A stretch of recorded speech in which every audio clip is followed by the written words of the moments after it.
welcome to the Transnational Literature and Writing Conference, Follow the Sun. I'm Ellen Caldicott and I'm going to be your host for the session. I should let you know that I have my script on a screen here and my camera here, so I'm sorry I'm looking away. I'm a lecturer in creative writing at Lancaster University in the UK. I also volunteer as an editor for the journal Transnational Literature, which is run out of Bath Spa University, also in the UK, who are organising this conference, and that is how I come to be here today. Before our speakers begin, I want to tell you a little bit about the Follow the Sun conference. We're currently in a time where distance feels both reduced as we operate increasingly online, and it feels extended as many of us in different circumstances face restrictions on our movement. The Follow the Sun team wanted to create a forum for exchange of knowledge and ideas so that regardless of place, we are able to connect with one another. The theme for Follow the Sun is Place and Displacement, which was inspired by our keynote speaker, Aminata Fauna, and that keynote address has been delivered and is available to view on the programme, should you wish to catch up with that. So our speakers and artists have taken this theme, and over the course of the conference, we will see how they've interpreted it. Everyone should have a copy of the programme, and we do invite you to attend as many events as possible in real time or by watching on replay in order to stay connected with your peers and colleagues around the world. I'm going to be presenting the videos on the behalf of the speakers, and if you do have any questions about what you hear today or any comments, do put those questions in the chat box at any point, and I will field those comments and questions at the end of the talks. So on to today's event. We have three speakers for you. A mixture of scholarly and artistic work, which we're hoping will be a really interesting blend. I'm excited to see how it all fits together. Our three speakers are Dr. Roopali Gaur with her poem, The Mythic Woman, Cross-Cultural. Dr. Gaur is a lifelong educator and social justice activist. Dr. Jyoti Puri with her paper Detention, Displacement and Disappearance, a reading of Manal al-Sharif's Daring to Drive. Dr. Puri is an assistant professor of communication skills in the Department of Basic and Applied Sciences, Punjabi University. And we have Dr. Somrita Ganguly with her piece Calcutta, a Phenotype. Dr. Ganguly is a professor and award-winning poet and literary translator. So I'm going to be playing the videos from my computer, and at the end of the session, I'll invite the speakers to turn on their microphones in order to answer any questions. But without further ado, we're going to turn to our first speaker with Dr. Roopali Gaur with Mythic Woman. And if you bear with me, please, while I play with all of the little bits of computer that I need to make that work.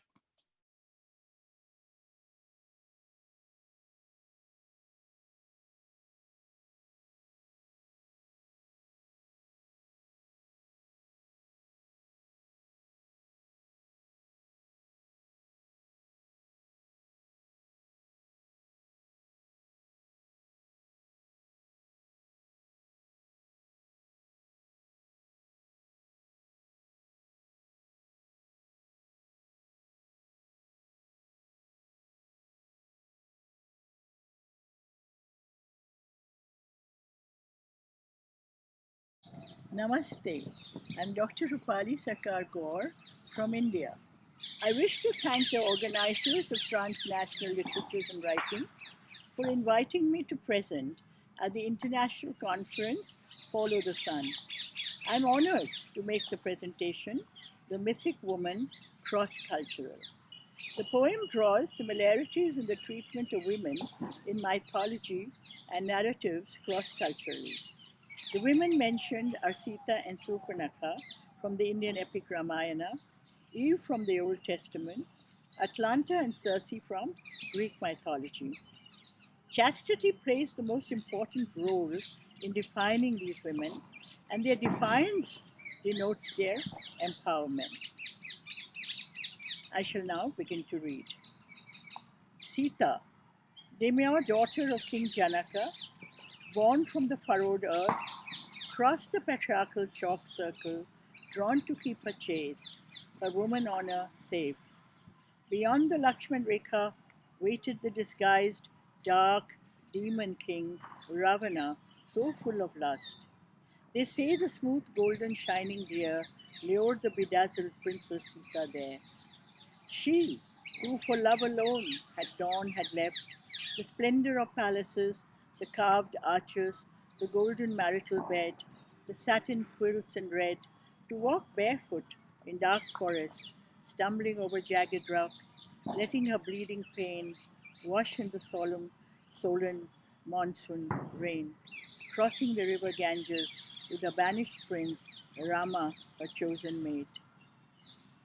Sita, a rebel, dared herself over the threshold, across the dark, cocooned world, rejecting containment, embracing empowerment.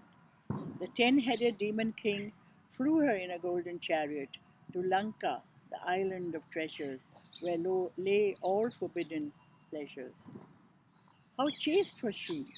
Only the blazing fire could tell. Rescued and rejected by Rama, blamed for her karma, Mother Earth swallowed her shame, saving her honor and her name. Sita had stepped into the mighty world. Eve, mother of mankind, God's favorite child, with her eyes full of mirth, destined to rule the earth. They say her sinful sight did the honeyed apple behold, shining like Mammon's gold. The slimy serpent smiled when the beautiful Eve he spied in God's kingdom wide. The wily creature watched, as with pleasure she cried, tasting the forbidden fruit, guided by the satanic root. The tree of knowledge showered its flowers, filling Eden's fragrant bowers. A dazzling new heaven opened its door, a banished Eve stepped into the mighty world. Atlanta, the fleet footed huntress, worshipper of Artemis, powerful daughter of god Minyas, strong and swift, raised by a bear, a woman indeed so rare. To keep her vow of virginity, to preserve her female sovereignty, she ran the race and lost her magic pace. Dropping golden apples in her path, blinding gold like the sun, crazed with love, deceitful Millennium, the invincible race he won. A boon from Aphrodite to set afire a woman's hidden desire. Losing the race, the huntress fell from grace, the winning her to be his mate. Killer of the Caledonian boar, Atlanta let passion soak the temple floor. First, morphed into a fierce lion, she stepped into the mighty world. Surpanakha, with fingernails like winnowing fans, beautiful daughter of Vishwarava the sage, widowhood barricaded her in a lifeless cage. In search of the forbidden fruit of desire, she faces Lakshmana's horrific ire. In the swift swish of a sword, her sublime feminine courage faces impotent masculine rage. Bleeding ear and nose, her inner monster rose. The path of bloody war she chose. They say he felt no guilt, for her evil blood spilt. A widow had dared the ugly head of desire she has reared. Her sin cannot be spared. Surpanakha, the daughter of a sage, filled with just rage, left the widowed cage, a ranting inferno, a monster woman. She stepped into the mighty world. Circe, free, spirited daughter of Helios and Hecate, prophet and medicine woman, lives in Aiaia, the Emerald Isles in the sun. An enchantress, deceitful and demonic. They say she lures passing ships and men, her eyes dipped in immortal wine, a sorceress morphing men into swine, a magic woman, an oracle. Her seeking mind found its match. Odysseus, a prize catch, she stepped into the mighty world. The mythic women, daughters of kings and sages, gods and goddesses, did what their womanhood bid them do, from self only seeking applause. Prophets and oracles, hunters and archers, leaders and decision makers, enchantresses and divas, warlords and swordwomen, swift of mind and body, filled with curiosity and desire, spurning virginity and chastity to taste the forbidden golden apple. Abandoned and cursed, damned and demonized, violated and beheaded, branded and brutalized, Medusa like hair flowing, turning men into pigs and stones, Kali's red tongue lapping blood, and a garland of demon head. Making and breaking self made laws, the battles done, the trophies won, shining like the silver moon, bright as the golden sun, aeons have rung, our songs still not sung. Thank you.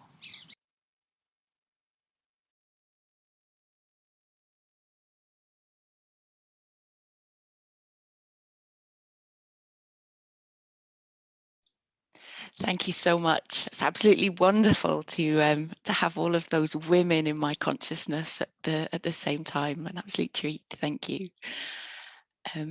I am going to share our next speaker, Dr. Jyoti Puri, with her paper Detention, Displacement and Disappearance, a reading of Manal al-Sharif's Daring to Drive.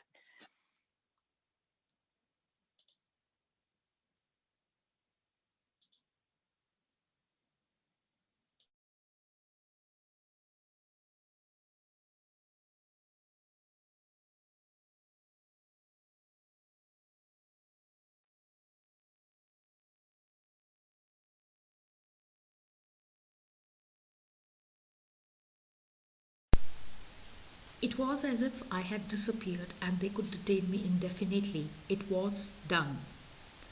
There are people in jail in Saudi Arabia, even women, who have languished there for years without a trial or a sentence. Daring to Drive 21. Greetings of the day to the chair of today's session and a warm hello to my dear colleagues. I thank the team of Transnational Literature and Writing Conference at Trace Paths Spa University for giving me this wonderful opportunity to share and present my humble observations on the research paper titled Detention, Displacement and Disappearance, a reading of Manal al-Sharif's Daring to Drive. These are the topics that I shall be particularly highlighting during this presentation, and that they include introduction to the text on the author, understanding the terms detention, displacement, disappearance, discussing transnationalism, transnational literature, understanding Daring to Drive in the light of translation as a translated text, what constitutes protest narrative, mobility and agency, how selected text presents decolonizing and reclaiming space, what were the outcomes of the protest, and they were seen in the form of attaining driving licenses, steering wheels, keys and internet activism, and I've titled my conclusion Miles to Go. I'm sharing the copy of the title page of the selected text Daring to Drive. One of the biggest challenges have been to reproduce a 15 minutes minuscule presentation on what Manal al-Sharif has undertaken by putting her life at stake. Before dwelling upon the significant issues underlying al-Sharif's writing, let us take a minute to hail and remember Miss Karima Baloch, whose name made the global headlines on 22nd December 2020. The BBC News stated, Karima Baloch, Pakistani rights activist found dead in Toronto. Her unfortunate and tragic demise reminds us of the perils involved in resisting the state apparatuses. Like her, many human rights activists continue to live under and with constant surveillance and threats to their lives across the globe. The text unfolds the illegal detention of the author and how it led to her transient disappearance and eventual displacement from her home country, Saudi Arabia. According to United Nations High Commissioner for Refugees, detention for immigration-related purposes of asylum seekers, refugees and stateless persons should normally be avoided. It should always be a measure of last resort, with liberty being the default position. The rights of liberty and security of the person and freedom of movement are enshrined in international human rights and refugee law at international and regional level. Persons of concern are entitled to full enjoyment of these rights. The present research paper explores the theme of illegal detention, displacement, imprisonment, exile and refuge in Manal al-Sharif's memoir. The narrative recounts author's experience of steering a virtual and actual movement called Women to Drive in the Kingdom of Saudi Arabia. Sharif identified herself as the young Saudi woman who stood up to a kingdom of men. Women to Drive was perceived as a powerful act of agency that was both literal and metaphorical in nature, and therefore it was severely criticized and restricted. Manal identifies herself as an author, public speaker and a columnist. She has been one of Time magazine's 100 most influential people in the world and among Newsweek's top 10 tech revolutionaries. She continues to be a prominent voice advocating for women's rights and empowerment. She is known to be the first Saudi woman to specialize in information security with a career that started back in 2002 in Saudi Aramco. Al-Sharif was arrested and imprisoned in 2011 for driving while female. She was later released on the condition that she never drives again on Saudi lands and would never speak about it or do any interviews. Nonetheless, she continued campaigning for women to drive and I'm my own guardian to end the male guardianship in her country. She started first to help domestic helpers leave jail and I'm Lama for codifying the first anti-national domestic violence law. For her activism, she has won international recognition and accolades. Before undertaking the textual analysis, it is imperative to understand how some theorists have understood and written about the concept of transnationalism. Arjun Appadurai in Modernity at Large defines the term transnational as a new type of nationalism which goes beyond territorial loyalty and which is the result of our exponentially increasing potential in global movement and access to information resources. While in Fiction of Nationality in an Era of Transnationalism, Naila Ali Khan elaborates further and writes, transnationalism implies a process in which formations have been traditionally perceived as restricted to well-defined political and geographical boundaries have transgressed national borders, producing new social formations. The eminent post-colonial theorists Bill Ashcroft, Gareth Giffens and Helen Tiffin have defined the term transnational literature in post-colonial studies, the key concepts, as literature that refers to cross-cultural literary writing. In journal, the term refers to literature written by people who have immigrated or in some other way travelled from a homeland, to literatures written in a second language, or to literatures with a cross-cultural theme.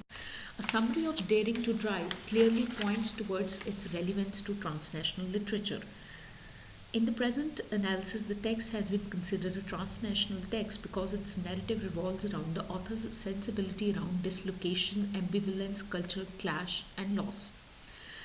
Al-Sharif's journey within and her identity crisis, emergence of new subjectivity and selfhood, which is not predetermined or governed by national, religious, legal, or cultural laws, is as much transgressive as transnational in nature. In another essay titled Transnational Literature, K.T. Peterson notes that the transnational writing is inspired by a global network of influences and in turn, often though translation reaches audiences throughout the world, enabling constant and pervasive interaction. Daring to Drive was originally written in author's mother tongue Arabic and the author later translated it into English. While discussing about the writing process, the author informs that it took 6 years in the making. Al-Sharif relied on her personal narratives, diaries, letters, photos and memories that were otherwise not part of the public domain. In the present research paper, the text has also been analyzed as a counter-narrative discourse that successfully transformed the Saudi women's local resistance movement into translocal and transnational activity. In an essay titled Translocalism, Community, Media and City, Nico Carpentier writes and dwells upon the relationship between the local and the translocal. Carpentier writes, and I quote, "The translocal then becomes the movement when the local is stretched beyond its borders while still remaining situated in the local. It is the movement where the local merges with a part of its outside context without transforming itself into this context. It is the movement where the local simultaneously incorporates its context and transgresses into it. It is the movement where the local reaches out to a familiar unknown and fuses it with the known. It is, to use Deleuze and Guattari's word, the place-based version of the rhizome." Manal al-Sharif steered some of the most significant online resistance movement of the 21st century. The online activism that began in the Kingdom of Saudi Arabia soon acquired roaring support, likes and following from the citizens across the globe. Daring to Drive has been divided into 14 chapters and the narrative structure has been crafted meticulously. Opening chapter navigates the reader from their comfortable and smug zones to Manal al-Sharif's apartment for single women in Saudi Aramco. The memoir begins like this. "The secret police came for me at 2 in the morning. When my brother asked them who they were, there was silence. Finally one of them spoke. 'Is this Manal al-Sharif's house?' This memoir is an exemplary text that explores the contemporary themes in the discourse of protest literature in Saudi Arabia. The opening chapter, A Country of One King and Millions of Queens, sets the tone of the protest narrative by intertwining and acknowledging the existence of monarchy, patriarchy and polygamy in the Kingdom of Saudi Arabia. The author is careful while unveiling and handling the term and movement called protest. She reinforces the thought that the Saudi kingdom tolerates up to an extent the registering of an individual protest, while any collective movement that investigates the state's authority, cultural norms called orf, and king's absolute power is sternly dealt with. When Manal was arrested and detained, the police chief informed her that her charges included driving while female, which led to breaking of orf. She further describes that in Saudi society, orf means tradition or custom, a practice or convention. It is not the official code. Various institutions work in unison to ensure the dissidence is immediately detected and punished. They include the Department of Police, Secret Police, extremist religious groups, and the moral or cultural police called the Commission for the Promotion of Virtue and the Prevention of Vice. She uses the Arabic word mutawwa and writes, "The mutawwa are like an unmarked army, invisible and yet everywhere, all the time. They are best described by one word, brutal." The author describes the coercive state apparatuses, including Tukba traffic police station, quite vividly. After being detained there for a brief period, Manal gets transferred to another jail. She describes this new space of containment as a 2-story nondescript concrete government building with a sturdy fence all around and a detention room where drivers could be held for hours or even days. There was only one detention space in the station and it was only for men. I'm quite sure that I was the first woman to enter the Tukba station. She is later transported and detained and imprisoned for 9 days inside Khobar police station. The detention could not be challenged legally since Al-Sharif's repeated requests to meet a lawyer were ignored. She gets a visit from a human rights activist and soon realizes that it was a cursory meeting that would not bring about any respite or freedom to her. The author's specific citation of crime was driving while female, and this can be interpreted as containing her attempts to mobilize, become agent of resistance and change. Daring to Drive punctures the reader's soul at multiple levels. The later portion of the text plunges the reader into the world of internet activism. The text also informs us how the Saudi society and culture changed radically in post-Salafi extremism era. Satellite dishes, telephones, mobiles, music, performance arts, individual expressions involving aesthetic practices and use of internet were banned for quite some time there. Daring to Drive inextricably weaves personal narrative with subaltern historiography. The author cites two instances where Saudi women had untimely deaths because they could not be rescued from blazing fire, natural catastrophe, or medical emergency, since they did not have any male guardian or mahram accompanying them. The male guardian's absence did not permit the male firefighters or medical team to reach the victims in order to rescue them. The present research analysis concludes by highlighting how Women to Drive and other campaigns have brought about significant changes for the women folk living in the Kingdom of Saudi Arabia. It was in 2018 that the country officially allowed women to get behind the wheel. This breather arrives with the not so welcoming news that the leading women activists and lawyers who steered this campaign continue to be kidnapped, charged, arrested, detained, imprisoned, or even exiled for multiple reasons. The charges include treason and terrorist activities, and they are being subjected to harsher conditions and torture. Lujwan al-Hatlal, Nauf Abdelaziz, Nazima al-Saddah, and Samar Badawi, and many others continue to be detained and tried under anti-national charges. Manal al-Sharif has written about her exile and inability to return to the Kingdom of Saudi Arabia. Her blog also mentions her loss of faith in the internet activism, as she believes that the state apparatuses and powers have immersed and hijacked the subaltern's capacity to dissent or digress.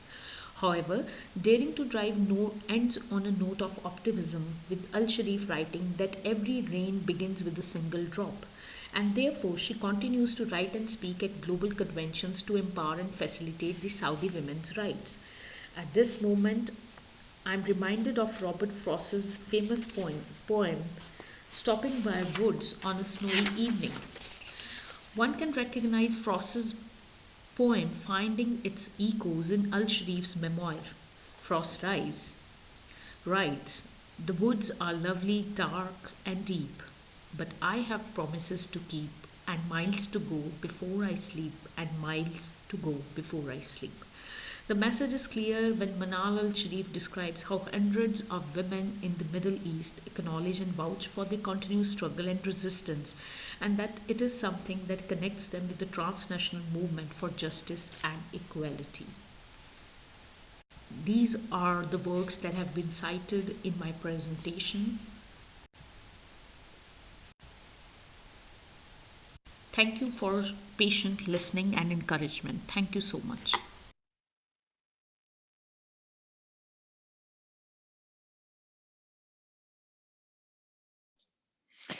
Thank you so much for that talk.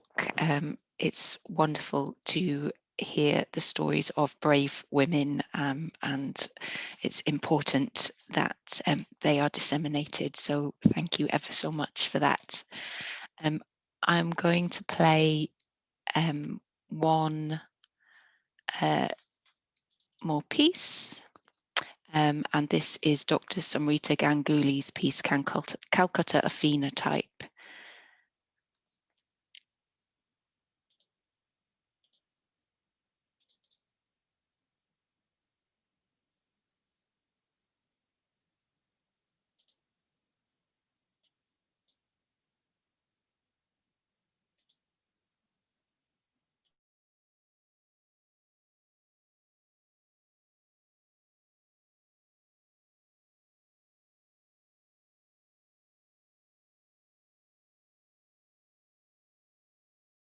Hello, everyone.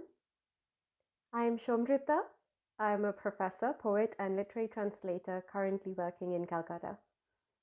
I will be reading to you today a piece about a city that I have tried my best to leave, and yet I keep returning to one way or another. It's like a charmed crucible that has me trapped. This piece is called Calcutta, a Phenotype. It's my ode to the city where I was born.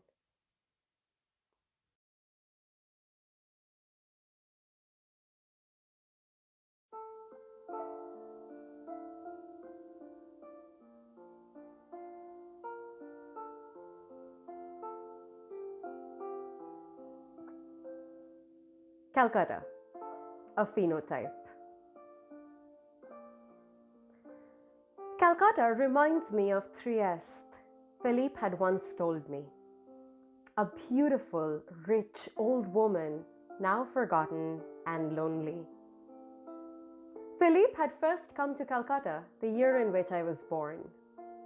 We did not know back then that nearly 3 decades later, we would be walking down the cobbled, crowded streets of Meena Bazaar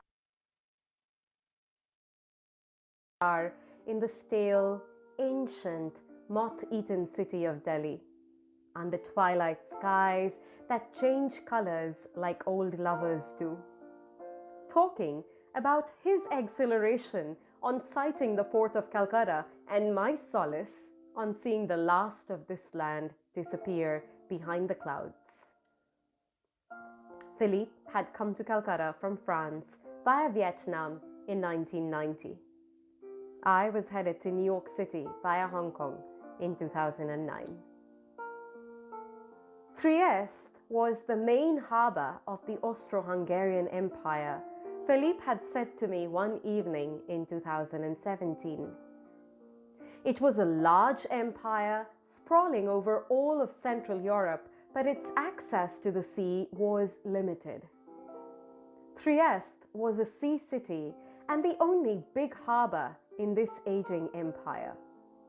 This made Trieste powerful and rich, much more than the size of the city betrays. But it was very cosmopolitan for its dimensions. Then, the empire collapsed after the First World War, and Trieste ended up being a part of Italy on the Western Front. But for most of the century, the city was just the Iron Curtain separating Western and Communist Europe. Soon, it was isolated and forgotten. But when you visit the city now, you feel that once upon a time, it must have been a thriving center of activity and power.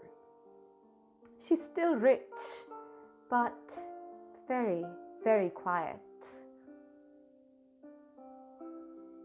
You talk like someone from a dream, I had replied to Philippe, thinking about the colonial past of my birthplace, about Job Charnock and Charles Eyre choosing Calcutta over all other places, about the Portuguese and Armenian and British mariners who had once called this distant alien land Golgotha, from where some say my city got her name, but who had sailed to the perilous shores of this alien Golgotha in the 17th century nonetheless. You talk like someone from a dream, Philip, and for a moment, you made me feel sad for Trieste, as though she were a real person. I think I will die like Trieste, rich, alone, forgotten. Rich, alone, forgotten, and beautiful, Philip had reassured me, because Trieste is beautiful, like Calcutta. Calcutta knows about all my firsts. The first stolen D.H. Lawrence read under the torchlight of a Nokia 1200 mobile phone way past bedtime. The first time the engine of a car revved to life under my unsteady hands. The first time a beagle licked my fingers. The first time I bought a cigarette, armed with zero experience and quixotic notions of adulthood. My friend and I, all of 18, had walked for 2 kilometers after college to a fairly desolate area that day. We had fumbled and faltered while asking the wayside panwala for a Marlboro. It was the only name both of us knew back then. After that adult purchase, we went to Free School Street, lined with old books and gramophone records, looking for a suitable hideout. We eventually reached the sanctum sanctorum of Hogs Market, which swallows people into its great bowels with overpowering stenches of barrels of unsold pig's cheeks, dumped behind shops which had spotlessly clean front doors. We took shelter in an abandoned church on Sutter Street at last, to hide from the rain and our shame of not having found a corner of space where we could experience our Rite de Passage. No matter where you go in Calcutta, curious eyes will be your constant companions.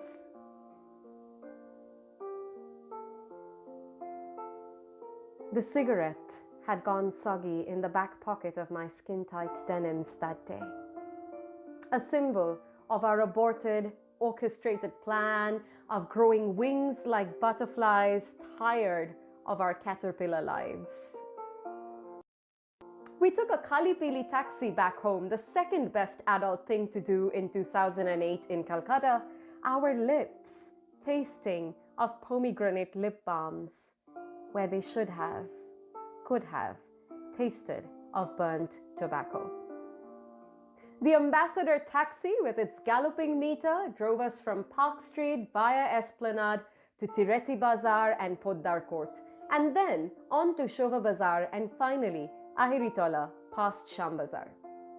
My friend Madhobi stayed in an old North Calcutta house in those days. She lives in Bombay now. She quickly disappeared behind the anonymity that the crumbling edifices of Calcutta 700007 can offer. Anyone can come to Calcutta from anywhere and melt into the city. On hot summer afternoons, the lanes and bylanes of North Calcutta sleep, like the owners of the red brick buildings situated there. At other times of the day and the year, these lanes are abuzz with children playing gully cricket, hand-drawn rickshaws, fresh markets, pharmacies, many pharmacies well-stocked on Gelusil, Digene, paracetamol, Calpol and other antacids. Confectionaries selling hot, spongy, syrupy, sugar-sweet rasagollas and frying Radha Ballabis in cauldrons full of spluttering mustard oil. Barking stray dogs, women wearing baggy maxis or loose nighties, screaming obscenities in jest at each other across courtyards. Superannuated men sitting on charpoys playing card games at 12 noon. Young students making beelines near local food carts, selling egg rolls and greasy chicken chow mein, and overflowing side drains, choking with stale scales of fish, rotting vegetable peels, and leftover rice. The old houses, some of them 100 years old, stand tall, though bent. They are reminders of Calcutta's lost glory and heritage. Some of these houses have little banyan trees growing roots inside moss-infected walls. Some others have money plants drooping out of broken, stained glass windows. Some houses stand arrogant, distinct from their neighbors, recently repaired and painted in loud, bright, garish shades of strawberry pink or lemon tart yellow. Their insides, though, are largely the same. Voices whispering in kitchens. The calm routine of salt and sea-smelling smoke coming out of the exhausts. Unassuming rooms with the plaster falling off in places. Narrow, steep stairs leading to an open terrace. Red cemented floors on which people still sit down cross-legged to eat their large meals. Calendars of Kali or Krishna smirking from pegs hammered into arbitrarily chosen spots on the walls. four-poster beds with mosquito nets and soft side pillows, grey, sweat-stained curtains, and infinitely patient, infinitely proud, infinitely suffering faces. Calcutta is aware of all my firsts. The first love letter, still unsent. The first poem, still unpublished. The first dream, still unrealized. The first kiss at Eden Gardens under a light drizzle, standing behind a row of otoshi bushes with drunk fireflies for company, fluttering their Tinkerbell wings relentlessly, restlessly, maddeningly. In that dot of a moment, I had felt infinite. I had convinced myself that love is forever. But Calcutta knows better. Calcutta knows not only of my first kiss, but of the several first kisses with the several people that came and went later. I left Calcutta at a time when the city had nothing else to offer me. Returning annually for 3 weeks to get healed or for lessons in humility. When I feel young, confident, beautiful, I choose places like Manhattan, South Delhi, West London. The list of reasons to leave Calcutta is endlessly long when you're growing up.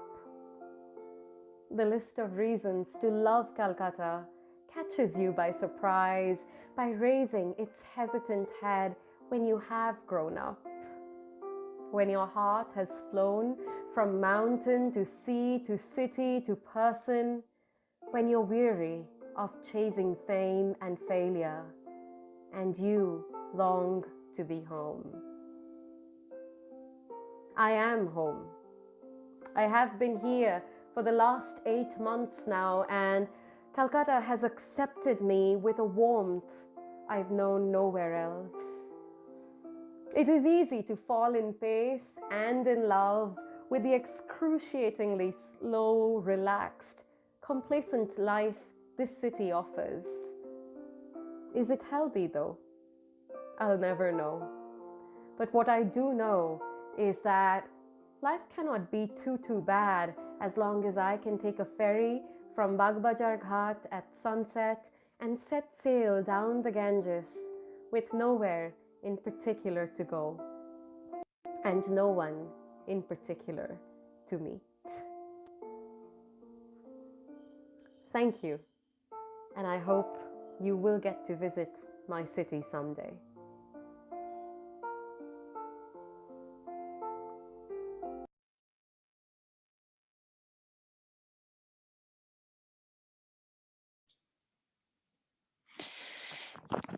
Thank you so much for that. I was transported with the beauty of that experience, and again, hearing about the experience of young women was a delight. The dreams of young women seem an important thread through all of the speakers' work that we've heard today. I am inviting questions and comments.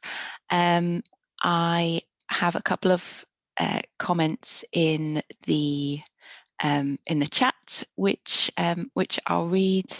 But I also have a question for the speakers myself. So we have wonderful, this was an early comment, wonderful, what a wonderfully woven bond between these mythic women from all over the world. Yes, truly transnational and beautiful, Somrita, from the comments there. I'd like to invite the speakers to switch on their microphones because I have a question that I would like to address to all of you. Dr. Puri, in your paper, you mentioned aesthetic practices as an opportunity for protest for women. And I think that that's something that I'd really like to pick up on in all of the pieces that we've heard. So would you like to expand on that a little bit? How do you see art and making and aesthetic quality to be a site for women to speak and to protest? Thank you, Ellen, for the observation. What I meant to refer to the aesthetic practices there was, like, culturally, if I talk about my culture, especially in northern India, we have folk songs, folk tales. We have, as a community, women come together on different occasions, local festivals, weddings, and we see them performing. We see them, kind of things that they cannot say, they cannot communicate in any uh, in a very patriarchal setup. So that is what I meant, that it is with the help of art and through the expression of individual and collective art that the protest could be conveyed or registered. So that is my observation. Thank you. Roopali, would you like to comment on that point at all? I had the sense from your poem that you had a feeling that art as a space for women's stories was a way of creating that powerful space for them, and I wondered if that was an accurate observation. Yes, I think, because in India, it's a very performing, the folklore, as, my colleague just mentioned. So the mythology plays such an important role in our lives. And, it's shown in a very different way.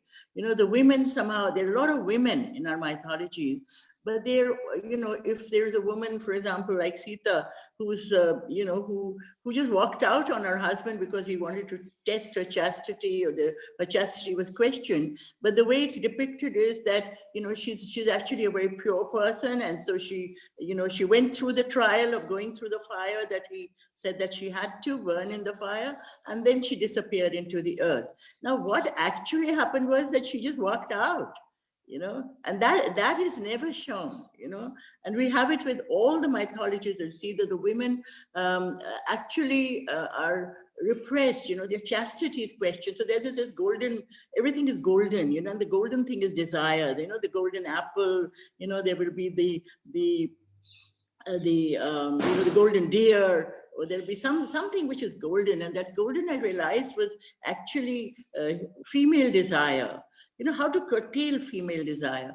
And I think that this part of mythology has been so well suppressed by the patriarchal, narratives, or the way it is presented, that I think through art and literature, we can, now bring out the other side, the other story. We enter through the women's stories. The women's narratives are very powerful. For example, Surpanakha, I especially want to mention her. She's this woman who expresses desire. And because she expresses desire, her nose is cut off, her ears is cut off with a sword, in anger, in patriarchal anger, that she's a widow and she's dared to show desire. But that daring is not shown, that she has the right to have that desire. So I think performing arts and literature is the space in which to change things now. Thank you. What a beautiful observation. Somrita, would you like to comment on that? I mean, I certainly had that sense of, youthful desire coming through in your work. Is that an important thread for you? Yeah, Ellen, thank you so much. First of all, I'm very, very sort of moved to be here in the company of two women whose works I really admire. I mean, just the observations you brought on the table, so very moving. And as you earlier pointed out, Ellen, I thought it's sort of like a really interestingly put together panel, because we're talking about all of these women that have dared to dream and dad to desire and dad to sort of do things that aren't accepted as the norm. And so, you know, going back to the question that you'd earlier asked about art and protest, and, you know, it's really, really beautiful how we talk about protest art, but there's also something artistic about protest itself. There's something artistic about resistance itself. So, and I think art becomes that, for me, it's a really democratic platform for all kinds of people to bring their ideology on the table without having to necessarily be militant about it. You've still got your words out there, but you're not necessarily appearing like a, you know, to borrow a phrase that Roopali had used in her poem, you don't have to look like a sword-bearing woman, or you don't have to look necessarily like Medusa with her wild hair flying. You could still sort of gently encourage huge seismic shifts through art. And I really do like to think of art as something, therefore, essentially democratic, where we're bringing in all our, you know, all our voices. Um, and you know, feel like good art, I mean, whether it's the book that Jyoti talked about or the poem that Roopali wrote, I feel, you know, good art is a lot like the sun, which means it's for everyone. And it really is up to you how you sort of, you know, absorb some of the warmth and also spread some of it. So yeah, that's how I feel about, or that's, you know, that's essentially how I look at art and where my sort of writing comes from. That's beautiful. Thank you. I love that idea of art being like the sun and warming you.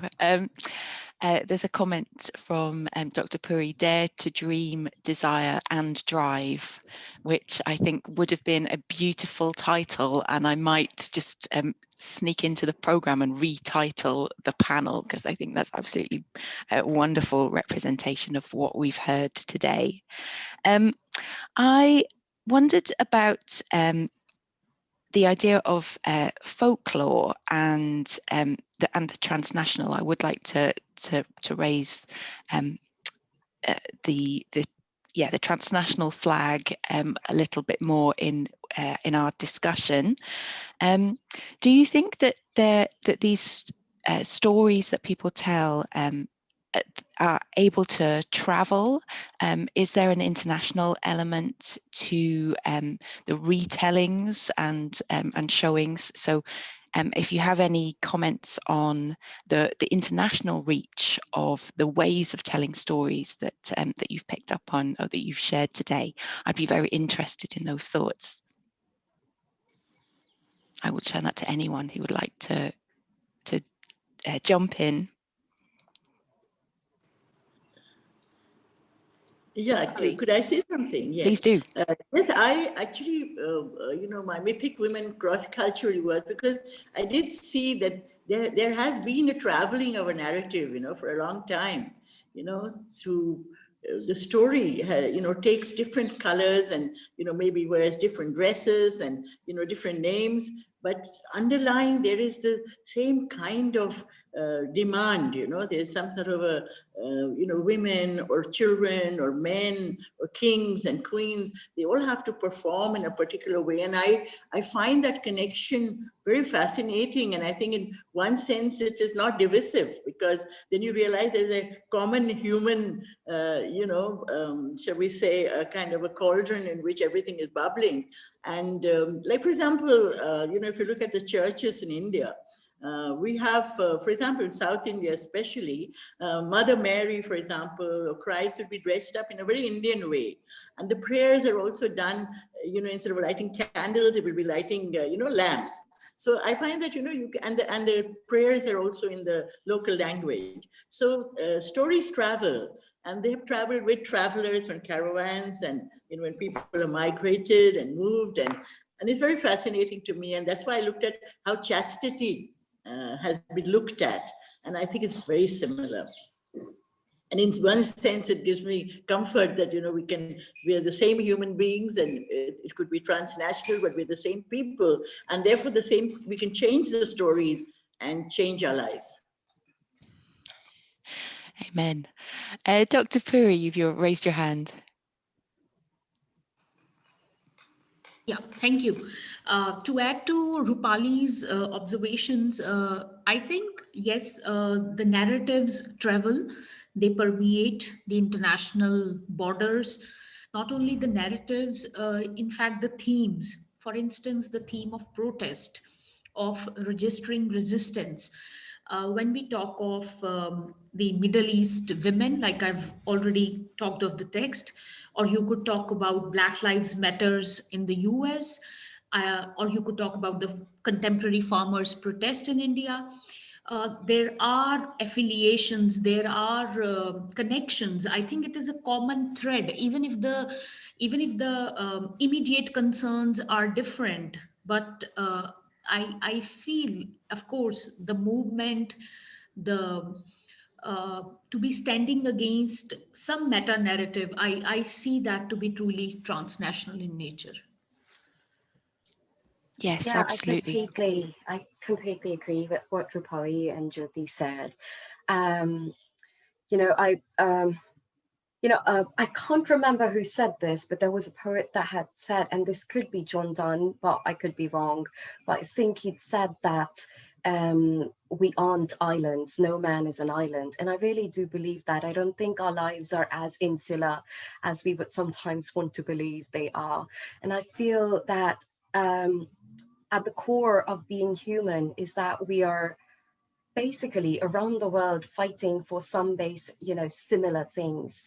We could be trying to overthrow governments, or we could be fighting against capitalism or whatever, but at the heart of it, it's that same essential human core, which is why our stories travel, because these are stories that we've had in one form or another, in one language or another. And it's just something that is, I truly feel human stories are very, very transnational. Our lives are very transnational, for that matter. Thank you. That's absolutely I just wonderful. wanted, Oh, go. Yes. I wanted to make a comment, and this was on daring to drive. This kind of curtailment of freedom. We've just talked about it. When I learned to drive, before that, I was very dependent. I used to ask somebody to drive me down to this place or the other. The day I learned to drive, I became a free woman. So I think not allowing a woman to drive the car has much more than just any other concerns or fears. It is the fear of giving somebody the freedom to go where she wants to go. Dr. Puri, please come in. Yeah, I'm conscious of the time, but I think I'll just go for it. Yeah, absolutely, Roopali. In fact, one of my students who's working under me, I recommended this text because, even the space in contemporary Indian society, even if women like me have learned to drive and we drive it to work, the very place, if you happen to visit a showroom in order to purchase a new car, the sales representatives, the showroom owners, they are all male. They're the male presence. If you move a little further, if you have a trouble with your car, if you look at the repair industry or the places, the workshops, you just cannot spend more than half an hour. The context, the language, I have a lot of respect for the car mechanics, but I don't feel very comfortable being around them for a long time. So the space is not liberated. If I'm driving down to university, I drive it. And if one of my male colleagues happen to be there at the traffic lights, I don't see a very neutral response in terms of driving. He would either speed up and overtake me for no reason, or he would just given place to me to kind of overtake him comfortably, giving a message that I never was in the race. Hello, I never too was in the race. So it is not only about driving, it is about all Yeah. that all that is associated with driving, that is very patriarchal, I would say. Yeah. And we have the global jokes about women being bad drivers, bad car parkers. that all is also there. Thank you. Thank you. It's absolutely brilliant. I am also conscious of the time, so I'm going to draw our discussion to a close.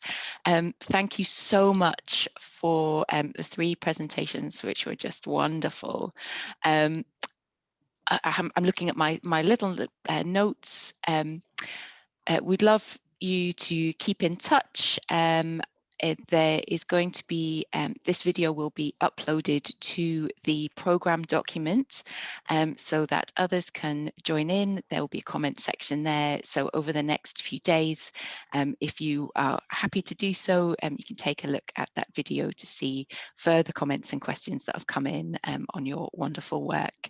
Thank you to my speakers for a wonderful morning. I'm so pleased I got to do this one, even though it's 4 o'clock in the morning. I'm delighted. Thank you very much, Thank everybody. you for having us. Thank you for having us. Thank you so much, Ellen. Take care. Thank you. Goodbye.